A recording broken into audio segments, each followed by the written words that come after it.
Saat ini dunia global, khususnya dunia perekonomian sedang diguncang satu hal yang hebat. Kenapa? Karena dua raksasa perdagangan dan perekonomian sedang bersaing di dunia global ini. Amerika Serikat dan Cina saling balas-membalas dalam penerapan tarif bea masuk barangnya masing-masing. Amerika Serikat menetapkan 245% untuk barang-barang tertentu milik Cina yang masuk ke Amerika Serikat. Demikian juga Cina menerapkan 125% kepada beberapa barang tertentu milik Amerika Serikat yang akan masuk ke Cina. Dan hal ini menyebabkan banyak sekali negara-negara yang terguncang karena mereka menganggap ini akan mengancam perdagangan global. Nah, hal ini bermula dari ketika Presiden Donald Trump pada bulan Februari lalu menerapkan tarif bea masuk terhadap 60 negara yang selama ini dianggap melakukan perdagangan yang tidak adil, menyebabkan pengusaha-pengusaha lokal di Amerika Serikat itu hanya menjadi penonton dengan masuknya barang-barang murah. Ya, tentu saja hal ini membuat Amerika Serikat harus memikirkan cara bagaimana agar pengusaha-pengusaha mereka yang lokal tadi mampu bersaing dan hidup lagi. Muncullah tarif bea impor tadi.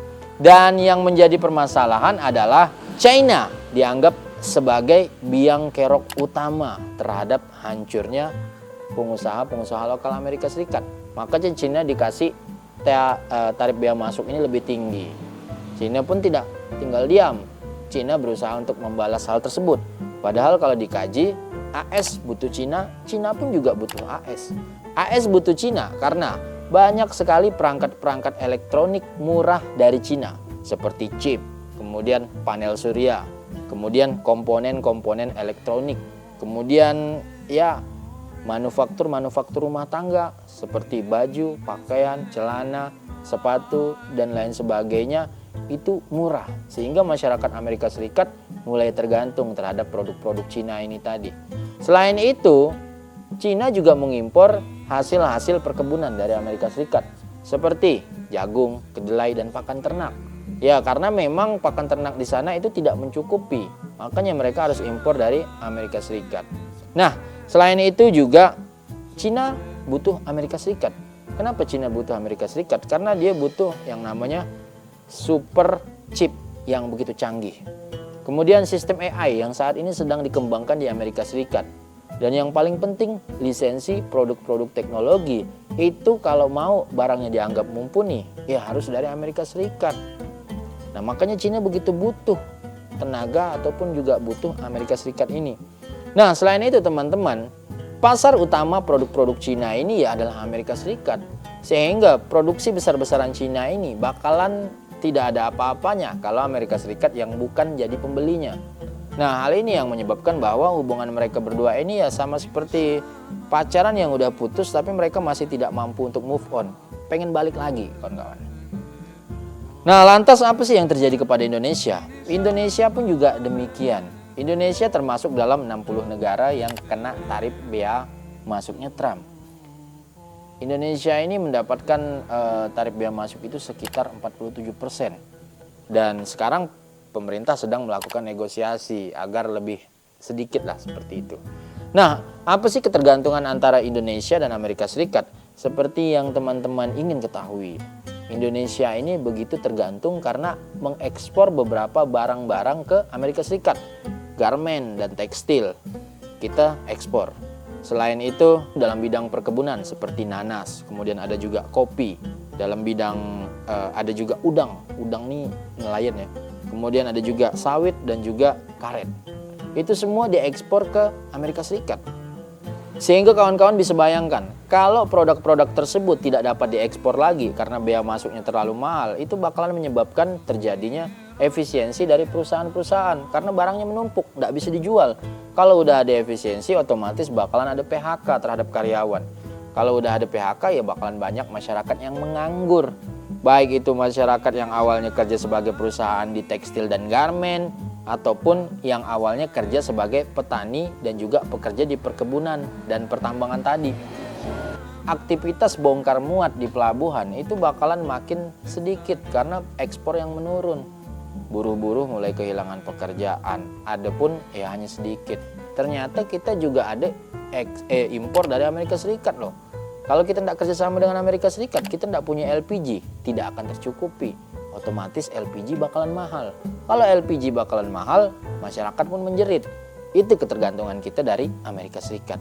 Apalagi Cina, teman-teman. Kalau teman-teman tahu, Indonesia ini udah benar-benar tergantung kepada Cina. Mulai dari produk-produk elektronik murahnya, smartphone. Saya yakin teman-teman pasti tahu merek-merek seperti Xiaomi, Oppo, kemudian Vivo dan lain sebagainya. Itu kan semuanya dari Chinese.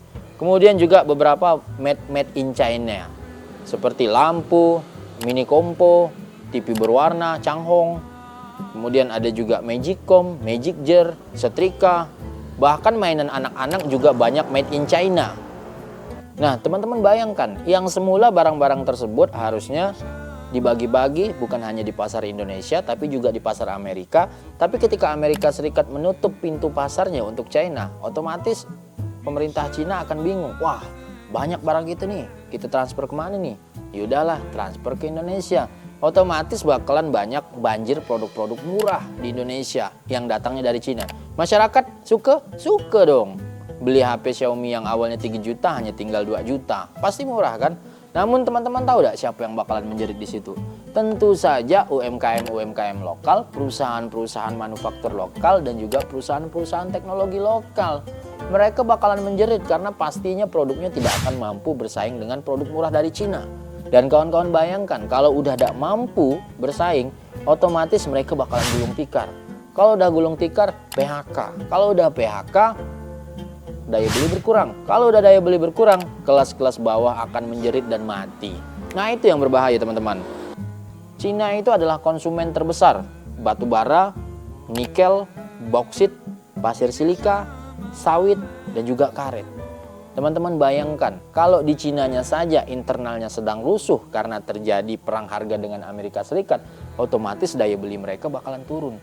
Kalau daya beli mereka udah turun, mereka bakalan membeli bauksit, nikel, timah, batu bara kita dengan harga yang murah, bahkan sedikit. Kalau udah sedikit, produksi kita banyak, kita mau jual ke siapa lagi? Nah, otomatis kalau kita tidak mampu menjual produk-produk tadi, akan terjadi efisiensi lagi. Perusahaan-perusahaan akan mulai melakukan PHK terhadap karyawannya yang berlebihan. Dan otomatis bakalan muncul kembali banyak pengangguran-pengangguran di Indonesia. Nah, kompleks kan masalahnya ini kawan-kawan.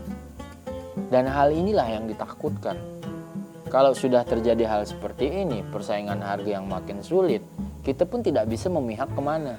Kita pilih Cina, kita dimusuhi Amerika Serikat. Kita pilih Amerika Serikat, kita dimusuhi Cina. Artinya apa? Kita hanya bisa berdiri di antara mereka sambil memikirkan bagaimana cara kita bertahan hidup di tengah gempuran persaingan global antara dua raksasa dagang ini. Nah, dan yang terjadi adalah kita harus berpikir dari sekarang bagaimana kita akan menjalani hidup ke depan. Berdoa kepada Allah, ya Allah, mudah-mudahan perang dagang ini cepat berakhir biar kami santai. Oke?